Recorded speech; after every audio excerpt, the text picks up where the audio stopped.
আপনি জানেন কি আপনার বডিতে যখন ক্যান্সার তৈরি হবে, এই ক্যান্সার হওয়ার আগে আপনার বডি আপনাকে কয়েকভাবে সতর্ক করে। এই কয়েকভাবে সতর্ক করাটাকে আমরা যদি গুরুত্ব না দিই তাহলে ধীরে ধীরে আপনি ক্যান্সারে আক্রান্ত হবেন এবং আলটিমেটলি এই ক্যান্সার আপনাকেও শেষ করবে, আলটিমেটলি আপনার পরিবারের সবাইকে শেষ করে দিবে। কারণ ক্যান্সার হলে আপনি তো যাবেনই, সাথে আপনার অর্থনীতি এবং টাকা পয়সা, ধন সম্পদ সবই নিয়ে যাবেন। সুতরাং অল্প সচেতনতা আপনাকে ক্যান্সার নামক জটিল এবং মরণব্যাধি রোগ থেকে অনেকটাই মুক্তি দিতে পারে। কয়েকটি গুরুত্বপূর্ণ লক্ষণ জানা অত্যন্ত জরুরি। তার মধ্যে এক নম্বর হচ্ছে আপনার বডিতে বা শরীরে কোথাও যদি কোনো অস্বাভাবিক গুটি দেখতে পান, অস্বাভাবিকভাবে ফোলা দেখা যাচ্ছে এবং এই ফোলা বা গুটি আসলে সন্দেহভাজন কিনা সেটা কিভাবে বুঝবেন? হঠাৎ করে এই গোটা বা ফোলা আপনার বডিতে তৈরি হয়েছে এবং সেটা ধীরে ধীরে বড় হচ্ছে এবং সেটা শক্ত। নর্মালি যে টিউমারগুলো যেগুলো চর্বির দানা থাকে সেগুলো কিন্তু চাপ দিলে নড়াচড়া করবে, কিন্তু এই ধরনের ক্যান্সারের গুটি সাধারণত নড়বে না। এবং কয়েক সপ্তাহ অপেক্ষা করার পরেও যদি দেখেন যে সেটা কোনোভাবে কমছে না বা মেলাচ্ছে না, সেক্ষেত্রে এটা একটা আপনার জন্য দুশ্চিন্তা বা সন্দেহজনক কোনো টিউমার হতে পারে। কারণ এই ক্যান্সার কোষ নিয়ন্ত্রণহীনভাবে বিভাজিত হয়ে একটি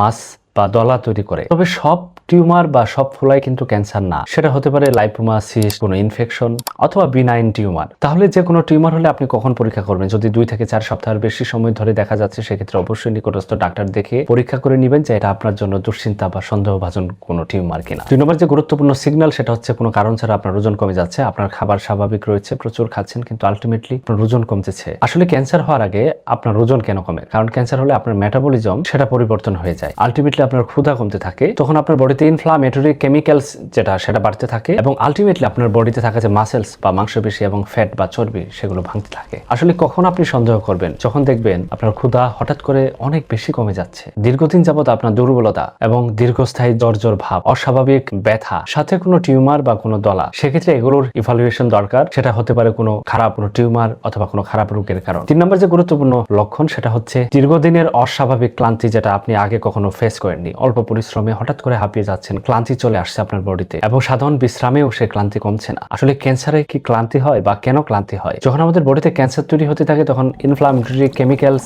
সেটা বাড়তে থাকে, আলটিমেটলি আমাদের বডিতে ইনফ্লামেশন বেড়ে যায়, তখন আমাদের শরীরের এনার্জি মেটাবলিজম হয় এবং আলটিমেটলি অনেক ক্ষেত্রে ক্যান্সার ব্লিডিং হয়ে রক্ত স্বল্পতা হয়েও কিন্তু এই ধরনের দুর্বলতা তৈরি হতে পারে। এটাকে যখন গুরুত্ব দিবেন না তখন ধীরে ধীরে এটা একটা স্থায়ী এবং জটিল আকার ধারণ করতে থাকবে। তবে ক্যান্সার ছাড়াও ক্লান্তির অসংখ্য কারণ আছে, যেমন থাইরয়েডের প্রবলেম হলে ক্লান্তি থাকতে পারে, আয়রন এর ঘাটতি হলেও ক্লান্তি হতে পারে, ডায়াবেটিস বা ঘুম কম হওয়ার সাথেও ক্লান্তির একটা গুরুত্বপূর্ণ উপসর্গ রয়েছে। সবথেকে গুরুত্বপূর্ণ হচ্ছে যেটাকে 4 নাম্বার কারণ হিসেবে আমরা দায়ী করি, সেটা হচ্ছে অস্বাভাবিক রক্তপাত। সেটা যে কোনো জায়গা দিয়ে হতে পারে আপনি যখন বাথরুমে গেছেন, পায়খানার সাথে রক্তপাত, অথবা পায়খানা কালো হচ্ছে, প্রস্রাব করছেন, লাল প্রস্রাব হচ্ছে সব সময়, আপনি কাশি দিচ্ছেন, কাশির সাথে রক্ত বের হচ্ছে, অথবা বমি করছেন, বমির সাথে রক্ত আসছে বা কালো বমি হচ্ছে। নারীদের ক্ষেত্রে নারীদের অতিরিক্ত ব্লিডিং হচ্ছে, সব সময় হচ্ছে ব্লিডিং অস্বাভাবিক ভাবে, এবং অনেক ক্ষেত্রে নারীদের মেনোপজ বা মাসিক বন্ধ হওয়ার পরেও ব্লিডিং হচ্ছে। এগুলো কিন্তু একটা জটিল রোগের লক্ষণ হতে পারে। তবে পায়খানার রাস্তা বা পায়খানার সময় ব্লিডিং ক্যান্সার ছাড়াও হিমোরয়েড বা অশ্বগ্যাস পাইলস এর কারণেও হতে পারে। 5 নম্বর যে গুরুত্বপূর্ণ লক্ষণ সেটা হচ্ছে দীর্ঘস্থায়ী কাশি অথবা আপনার কণ্ঠস্বর পরিবর্তন হওয়া। কাশির কথা যদি বলি, এটা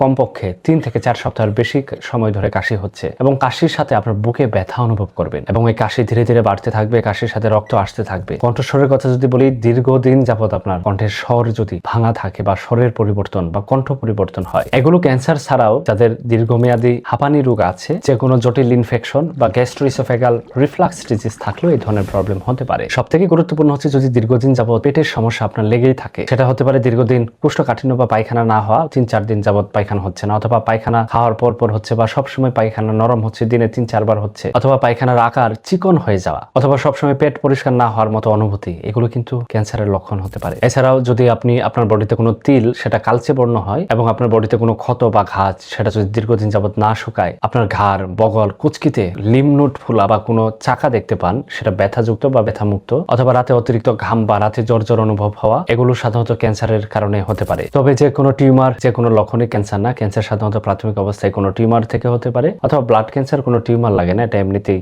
তৈরি হতে পারে। ক্যান্সারের প্রাথমিক ডায়াগনোসিস কিছু পরীক্ষা নিরীক্ষার মাধ্যমে করা হয়। টিউমার হলে সেটা সেখান থেকে টিস্যু নিয়ে বায়োপসি করে এরপরে নির্ধারণ করা হয়। সুতরাং আপনার বডিতে কোনো দীর্ঘমেয়াদী কোনো স্থায়ী পরিবর্তন যদি দেখতে পান, সেক্ষেত্রে অবশ্যই নিকটস্থ চিকিৎসকের পরামর্শ নিয়ে ক্যান্সার আছে কিনা সেটা চেক করে নেবেন। সেক্ষেত্রে আপনার বিভিন্ন জটিল রোগ থেকে মুক্তি পেতে পারেন। সুস্থ থাকুন। আসসালামু আলাইকুম।